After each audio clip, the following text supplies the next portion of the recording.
नमस्कार, आपके साथ मैं हूं करुणा शंकर शर्मा। और देखिए, बड़ी खबर के साथ शुरुआत करें क्योंकि सबसे बड़ा सवाल और इसी बात का इंतजार है कि आखिरकार कांग्रेस ने क्या फैसला लिया है अमेठी और रायबरेली सीट को लेकर, क्योंकि आज है नॉमिनेशन यानी नामांकन की आखिरी तारीख। अमेठी रायबरेली को लेकर किसी भी वक्त फैसला मुमकिन है। कांग्रेस पार्टी करेगी प्रत्याशियों का ऐलान।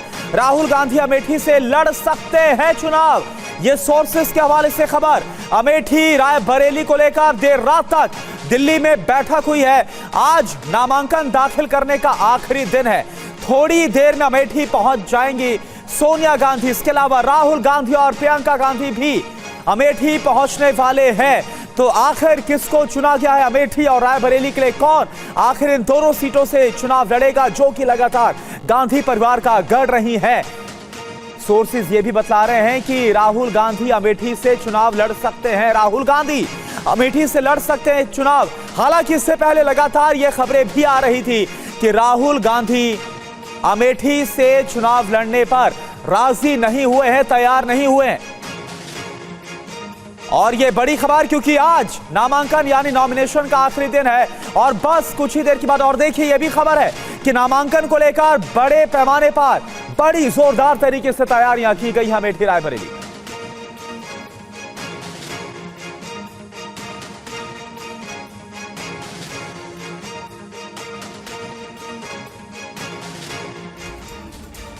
राहुल गांधी का अमेठी से चुनाव लड़ना लगभग तय है। बताया जा रहा है कि राहुल गांधी आज पर्चा दाखिल कर सकते हैं। कांग्रेस पार्टी की ओर से पर्चा दाखिल करने के लिए अमेठी में पूरी तैयारी कर ली गई है। अमेठी में जगह जगह राहुल गांधी के पोस्टर लगाए गए। अमेठी में कांग्रेस के बैनर में राहुल और अखिलेश की फोटो लगी है, जिसमें लिखा है, हाथ बदलेगा हालात, लड़ेगा इंडिया, जीतेगा इंडिया। जिला प्रशासन से रोड शो के लिए परमिशन भी ले ली गई है। प्रशासन ने 151 गाड़ियों के साथ रोड शो की इजाजत दे दी है।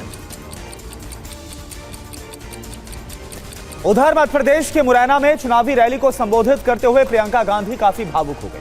प्रियंका ने कहा, मेरे पिता को विरासत में धन दौलत नहीं बल्कि शहादत मिली।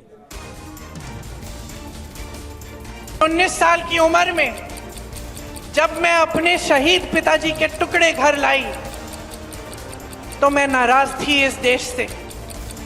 मैं नाराज थी। मेरे दिल में यह भावना थी, मैंने अपने पिता को भेजा, तुम्हारा काम था सुरक्षित रखना। मैंने अपने पिता को हिफाजत से तुम्हारे पास भेजा और तुमने ये टुकड़े लौटा दिए मुझे। और वो टुकड़े इस झंडे में लपेटे हुए थे, देश के झंडे में। मैं नाराज थी। मैं समझती हूँ शहादत की का क्या मतलब है। पीएम मोदी आज लोकसभा चुनाव प्रचार के लिए पश्चिम बंगाल और झारखंड के दौरे पर रहेंगे। पश्चिम बंगाल के बर्धमान और नादिया में पीएम मोदी जनसभाओं को संबोधित करेंगे। लोकसभा चुनाव प्रचार अभियान के तहत प्रधानमंत्री मोदी आज पश्चिम बंगाल और झारखंड का दौरा करेंगे। कार्यक्रम के मुताबिक पीएम मोदी आज सुबह करीब 11 बजे पश्चिम बंगाल के बर्धमान के दुर्गापुर में एक चुनावी जनसभा को संबोधित करेंगे।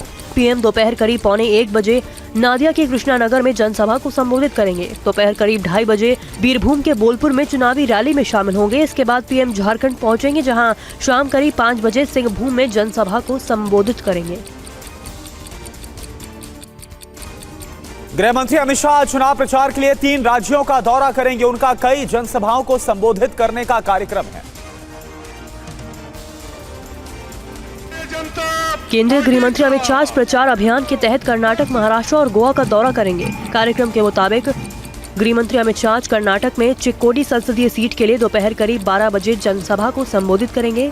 दोपहर करीब 2:30 बजे महाराष्ट्र के रत्नागिरी में गृह मंत्री चुनावी सभा को संबोधित करेंगे। गृह मंत्री शाम करीब 4:15 बजे सांगली में जनसभा को संबोधित करेंगे। इसके बाद गोवा में शाम करीब 6:30 बजे नॉर्थ गोवा संसदीय सीट के लिए जनसभा को संबोधित करेंगे। पीएम मोदी ने कांग्रेस पर आतंकवादियों को बचाने का आरोप लगाया। प्रधानमंत्री ने 26/11 बाटला हाउस और अफजल गुरु के मामले में कांग्रेस को जमकर घेरा। गुजरात के जामनगर में पीएम मोदी ने आतंकवाद को लेकर कांग्रेस पर हमला किया। पीएम मोदी ने 26/11 हमले से लेकर बाटला हाउस एनकाउंटर पर कांग्रेस को घेरने की कोशिश की।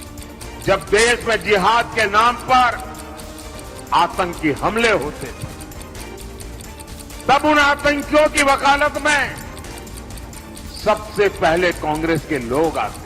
26/11 को उसमें कसाब और दूसरे आतंकियों को बचाने के लिए कांग्रेस के नेता आगे आए।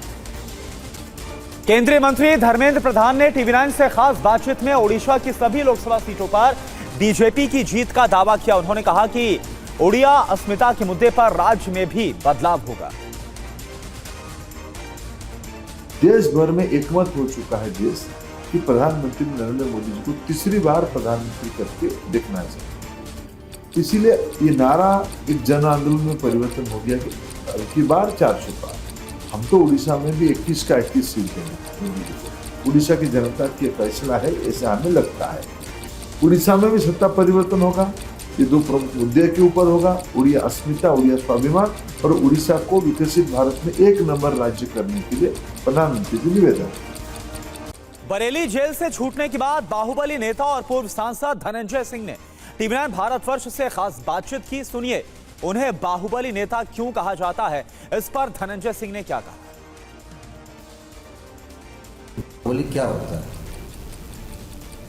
अभी आप ही लोगों द्वारा दिया गया नाम है, हमारे मीडिया के साथियों द्वारा। हम तो बड़े ईमानदारी के साथ पब्लिक के बीच रहते हैं। छात्र राजनीति से निकल गया है, उसके बाद हम लोग पब्लिक के बीच में आए, इंडिपेंडेंट एमएलए बने, फिर पब्लिक की पॉलिटिक्स में हमेशा लगे रहे और अपना 100% देने का प्रयास किया उनके बीच में, चाहे वो सदन हो चाहे वो सड़क हो। वहीं यूपी में मिशन 80 को लेकर गृह मंत्री अमित शाह ने लखनऊ में पार्टी नेताओं के साथ समीक्षा बैठक की। इस दौरान अमेठी, रायबरेली, लखनऊ समेत कई सीटों पर विस्तार के साथ चर्चा हुई है। बीजेपी का टारगेट यूपी की 80 लोकसभा सीटों पर जीत हासिल करने का है, जिसको पूरा करने के लिए लखनऊ पहुंचे गृह मंत्री अमित शाह ने पार्टी नेताओं के साथ संगठनात्मक बैठक की। इस बैठक में यूपी के मुख्यमंत्री योगी आदित्यनाथ, उप मुख्यमंत्री ब्रजेश पाठक, केशव प्रसाद मौर्य और पार्टी के नेता मौजूद रहे। बैठक के बाद उत्तर प्रदेश के उप मुख्यमंत्री केशव प्रसाद मौर्य ने कहा कि यूपी से सभी सीटों पर जीतना ही हमारा लक्ष्य है। एक ही दिशा है, एक ही लक्ष्य है, उत्तर प्रदेश की 80 की 80 लोकसभा सीटें जीतना है। बीजेपी ने कैसरगंज से बृजभूषण की जगह बेटे करण भूषण सिंह को उम्मीदवार बनाया है। करण भूषण आज अपना नामांकन दाखिल करेंगे।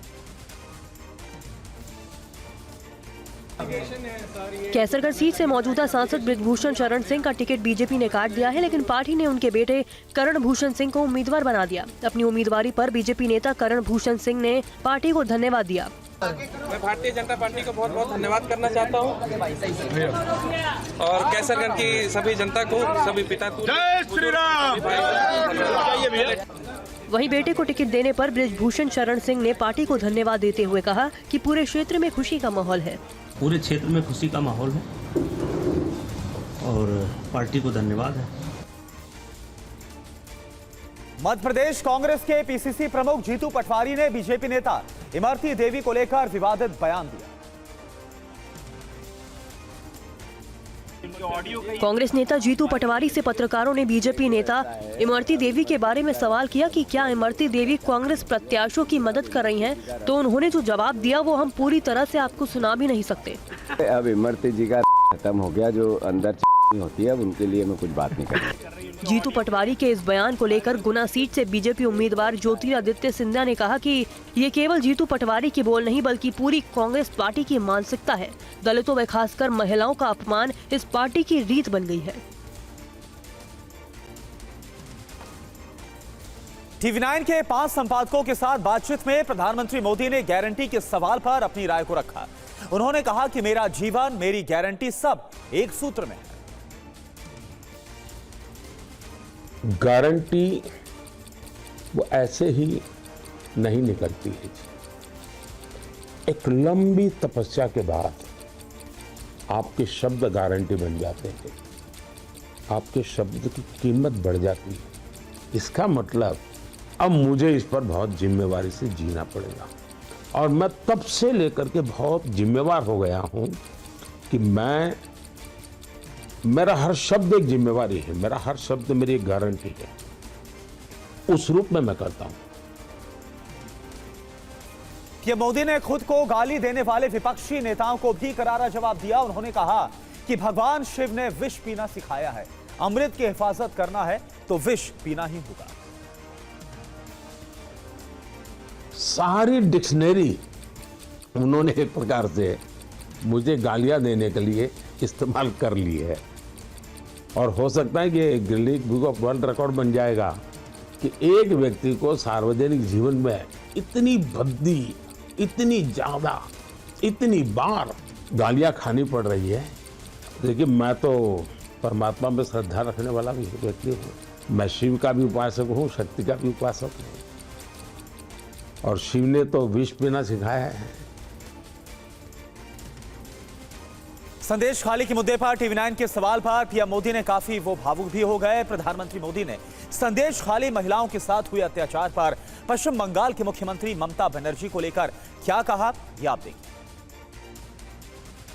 जिस प्रकार से संदेश खाली की घटनाएं घटी और जो दबी हुई कोई माता बहन अपने व्यक्तिगत जीवन में बाहर खुलकर कुछ बोलने की हिम्मत नहीं करती।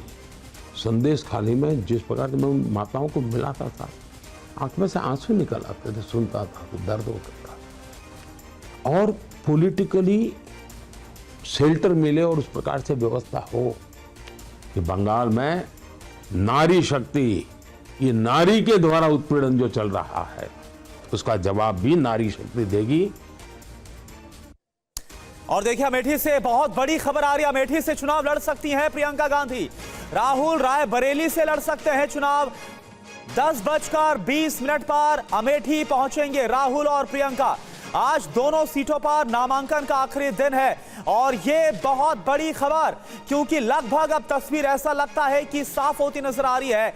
खबर ये सामने आ रही है कि अमेठी से प्रियंका गांधी चुनाव लड़ सकती हैं, राहुल रायबरेली से इस बार चुनाव लड़ सकते हैं। यानी अमेठी नहीं बल्कि इस बार राहुल गांधी रायबरेली से उतर सकते हैं। ये खबर सामने आ रही है। 10:20 पर अमेठी पहुंचेंगे राहुल और प्रियंका गांधी नामांकन को लेकर, क्योंकि आज नॉमिनेशन का, नामांकन का आज आखिरी दिन है और ऐसे में कांग्रेस की तरफ से दोनों ही सीटों पर नामांकन को लेकर जोरों पर तैयारियां की गई है। लगातार ये एक पशुपेश की स्थिति बनी हुई थी कि आखिर इन दोनों सीटों पर क्या फैसला होता है। तो राहुल गांधी अपनी मां की सीट से यानी कि रायबरेली से चुनाव लड़ सकते हैं और प्रियंका अमेठी से चुनाव लड़ सकती है। पंकज झा हमारे रोविंग एडिटर जुड़े हुए पूरी जानकारी के साथ। पंकज जी, क्या जानकारी आ रही है? देखिए, ये प्रोटोकॉल से जो जानकारी आई है, क्योंकि दोनों जेड प्लस सिक्योरिटी के राहुल गांधी हैं, उनकी जो सूचना आई है सिक्योरिटी के पास में, उसमें जो रात में रिवाइज हुआ प्रोग्राम आया है, उसमें यह है कि राहुल गांधी जो है वो फुर्सतगंज एयरपोर्ट पर प्रियंका के साथ आएंगे वो, और उसके बाद वो नामांकन कर सकते हैं आज दोपहर में रायबरेली से, जहां से सोनिया गांधी पहले सांसद हुआ करती थी। इसके पीछे तर्क दिया गया है कि जिस वक्त वो थी वो कांग्रेस अध्यक्ष सोनिया गांधी रही और इसीलिए अब राहुल गांधी वहां से चुनाव लड़ेंगे। और ये भी खबरें आ रही हैं कि प्रियंका गांधी जो आ रही हैं वो अमेठी से चुनाव लड़ सकती हैं। उसके पीछे का तर्क ये दिया जा रहा है कि गांधी नेहरू परिवार का जब लॉन्चिंग होता है चुनावी राजनीति में, तो शुरुआत से अमेठी से रहा है। संजय गांधी देखिए सबसे पहले वहीं से चुनाव लड़े, फिर राजीव गांधी और सोनिया गांधी भी शुरुआत में अमेठी से चुनाव लड़ी। जब राहुल आ गए तो वो रायबरेली शिफ्ट कर गई और राहुल गांधी अमेठी से चुनाव लड़ने लगे। तो इस आधार पर यह कहा जा रहा है कि प्रियंका अमेठी से और राहुल गांधी रायबरेली से नामांकन कर सकते हैं। शुक्रिया इस जानकारी के लिए आपका पंकज जी। इस पूरी जानकारी के लिए राहुल गांधी रायबरेली तो प्रियंका गांधी अमेठी से चुनाव लड़ सकती है और आज 10:20 पर दोनों पहुंच जाएंगे अमेठी।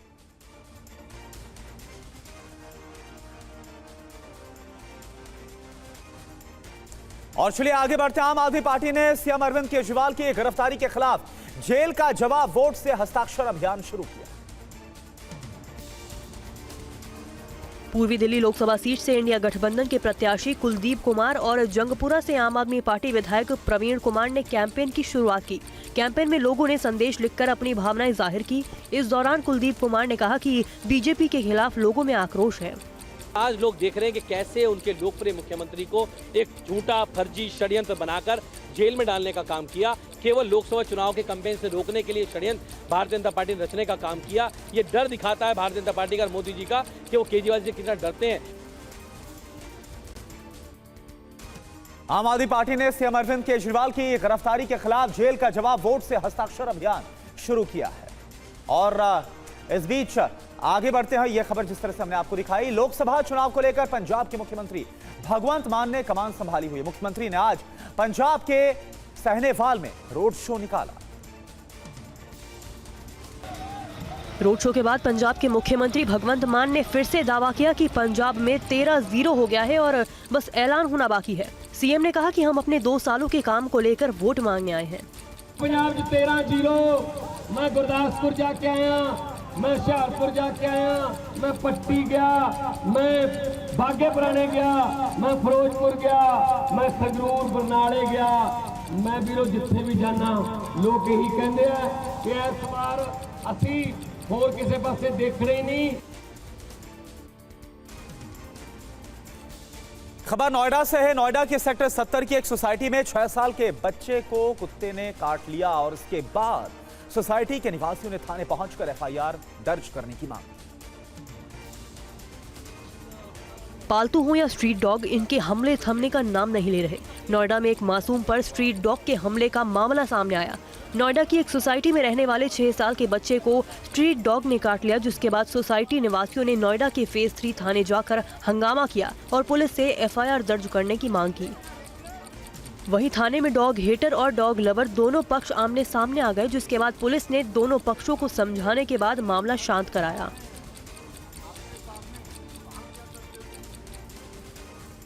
खबर उत्तराखंड से। उत्तराखंड के रुड़की में एक सीएचसी में दिन दहाड़े धारदार हथियार और लाठी डंडे चले हैं। मारपीट में 3 लोग घायल हुए। उत्तराखंड के रुड़की के मंगलोर सीएचसी में मामूली विवाद के बाद 2 पक्षों में जमकर हिंसक झड़प हुई। बताया जा रहा है कि सीएचसी के अंदर ही दोनों पक्षों के लोग धारदार हथियार लेकर आए और एक दूसरे पर हमला कर दिया।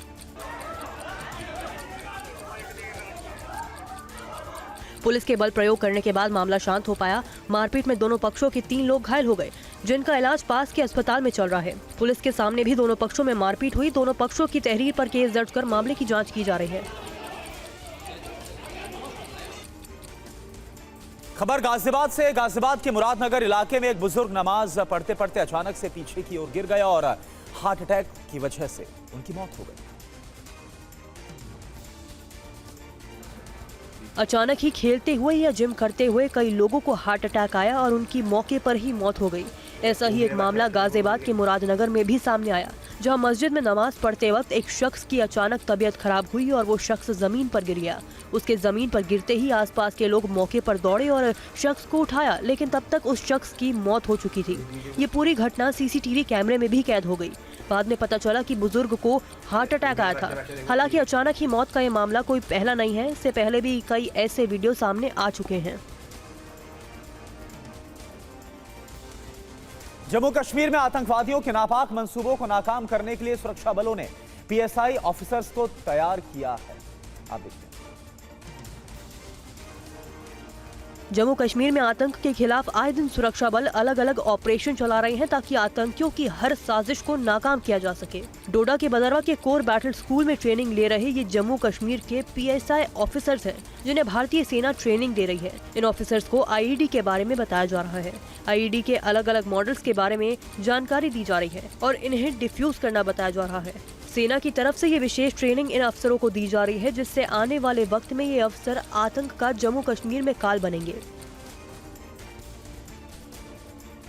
और चलिए अब आपको दिखाते हैं संवाददाता अंकित भट्ट की रिपोर्ट, जिसमें वो बता रहे हैं कि आईडी बम कितने तरह के होते हैं और कैसे आतंकवादी उनका इस्तेमाल करते हैं। ये है टेडी बियर, उसके साथ साथ पर्स आईडी जो है वो भी यहाँ पर रखी गई है। उसके साथ साथ यहाँ पर टिफिन बॉक्स आईडी जो है उसके बारे में आपने काफ़ी बार सुना होगा। एक नई किस्म की आईडी ये देखिए, ये है नारियल आईडी। अगर ये उठाएंगे तो हो सकता है कि इसके अंदर आईडी रखी हो। यहाँ पर आप देख सकते हैं पार्सल आईडी। उसके साथ साथ प्रेशर कुकर आईडी जो है वो भी आप तस्वीरों में देख सकते हैं। और ये ख़ास तौर पे हमने नक्सली इलाके में काफ़ी बार देखा है। दरभंगा के महादेव मठ गांव में भीषण आग लग गई। अचानक से लगी इस आग के बाद टोले के दर्जनों घर जलकर खाक हो गए। शॉर्ट सर्किट की वजह से लगी इस भीषण आग ने एक गांव के कई घरों को जलाकर राख कर दिया। प्रत्यक्षदर्शियों के मुताबिक दोपहर को आटा चक्की पर लगे मीटर से शॉर्ट सर्किट के कारण आग लगी और देखते ही देखते महादलित टोल को आग ने अपनी चपेट में ले लिया। वहां मौजूद लोगों ने आग को काबू करने की कोशिश की, लेकिन आग नहीं बुझी। आग और विकराल होती गई। मौके पर पहुंची पुलिस और दमकल विभाग की गाड़ियों ने आग बुझाने का काम शुरू किया। कड़ी मशक्कत के बाद आग पर काबू पाया जा सका, लेकिन तब तक दर्जनों घर जलकर खाक हो चुके थे। अरविंद केजरीवाल को लेकर बड़ी खबर। आज सुप्रीम कोर्ट में अरविंद केजरीवाल की याचिका पर सुनवाई होगी। गिरफ्तारी को चुनौती दी गई है और गिरफ्तारी को चुनौती देने वाली इस याचिका पर आज दोपहर 2 बजे से सुनवाई होनी है। पिछली सुनवाई में सुप्रीम कोर्ट ने दोनों पक्षों से जवाब मांगा था। लखनऊ में यूपी बीजेपी की बैठक हुई है। गृहमंत्री अमित शाह, सीएम योगी आदित्यनाथ इसमें शामिल हुए हैं। चुनावी रणनीति पर मंथन हुआ है।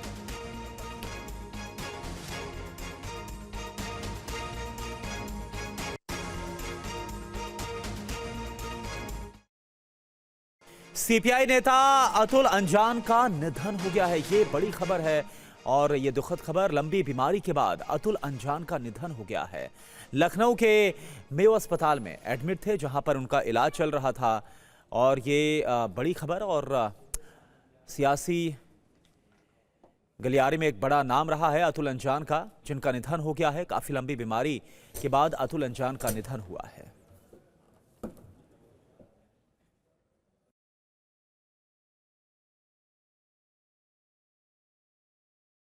नमस्कार, आप देख रहे हैं टीवी 9 भारतवर्ष। मैं हूं आपके साथ अंजलि, मेरे साथ मेरे सहयोगी करुणा शंकर शर्मा भी हैं। स्वागत है आपका हमारे खास शो एजेंडा फुनल फाइलन में। और हम इस बुलेटिन में आपको देश और दुनिया की हर वो खबर दिखाएंगे जो दिन भर का एजेंडा सेट करती है।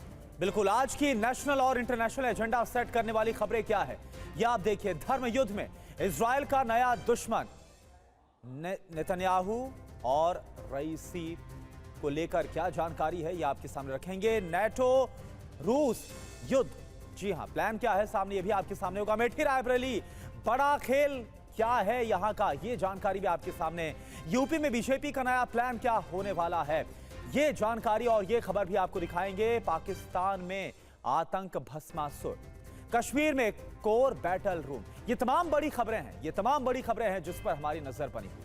जी हाँ, और किसी भी वक्त अमेठी रायबरेली पर ऐलान संभव है। सबसे पहले ये बड़ी खबर जान लीजिए, दोनों सीट पर कैंडिडेट के नाम की घोषणा। रायबरेली से राहुल गांधी हो सकते हैं उम्मीदवार, अमेठी से प्रियंका गांधी लड़ सकती हैं चुनाव। सूत्रों के हवाले से खबर है राहुल प्रियंका दोनों फुर्सतगंज एयरपोर्ट पर आ रहे हैं। तो देखिए, अमेठी और रायबरेली को लेकर के अभी तक पिक्चर क्लियर नहीं हुई है, लेकिन पूरी संभावना है कि राहुल गांधी और प्रियंका गांधी दोनों अमेठी और रायबरेली सीटों से चुनाव लड़ सकते हैं। और सबसे बड़ी बात क्या है कि आज नामांकन की आखिरी तारीख है, तो आज तस्वीर साफ हो जाएगी कि क्या अमेठी से राहुल और रायबरेली से प्रियंका चुनाव लड़ेंगे या फिर नहीं।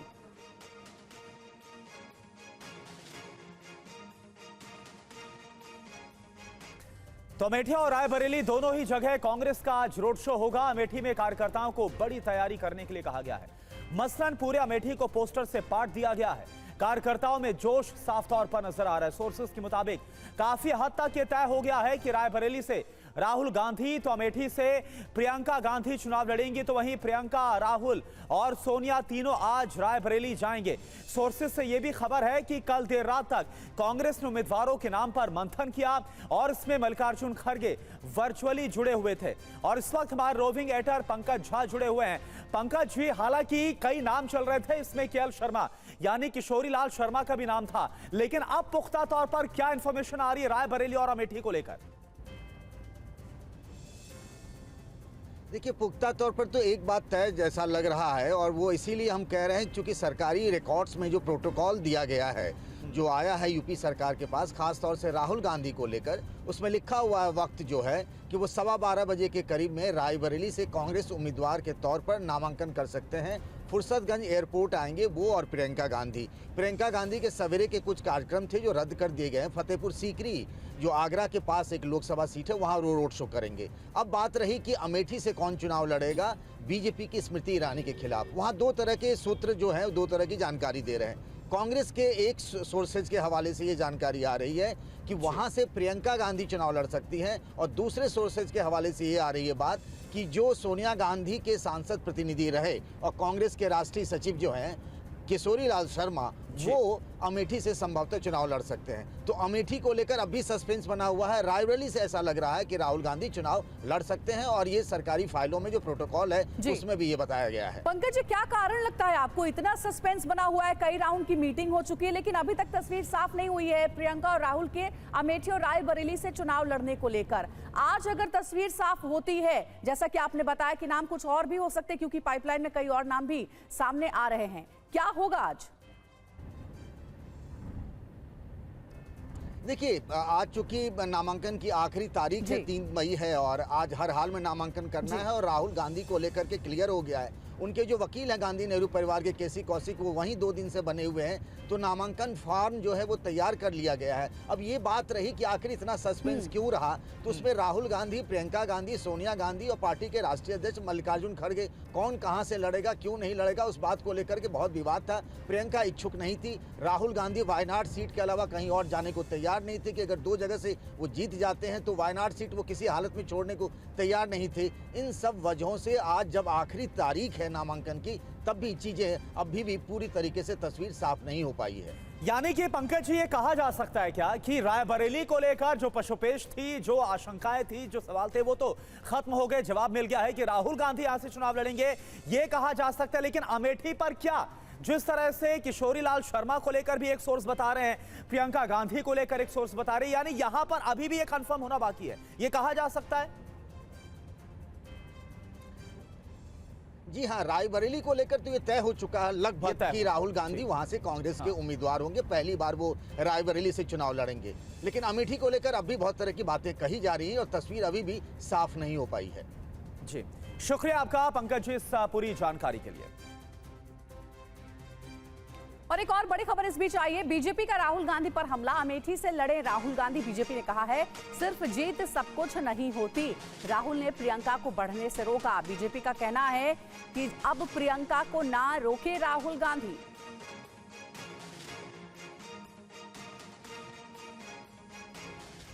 उधर बीजेपी ने रायबरेली सीट पर अपना पत्ता खोल दिया है। एक बार फिर दिनेश प्रताप सिंह को टिकट देकर मैदान में उतारा गया तो विवादों में रहे ब्रजभूषण का टिकट काटकर उनके छोटे बेटे करण भूषण को टिकट दिया गया है। इस पर संजय सिंह ने निशाना साधा। देश की जनता को कि रायबरेली से नकली गांधियों की विदाई तय है। कांग्रेस पत्ते खोले और चाहे न खोले, कांग्रेस का चाहे जो पत्ता आएगा वो हारेगा। कोई गांधी आए रायबरेली में हार के जाएगा। पूरे क्षेत्र में खुशी का माहौल है और पार्टी को धन्यवाद है। इसमें क्या खबर पड़ गया, फर्क क्या पड़ गया? बाप को नहीं मिला, बेटे को टिकट मिल गया।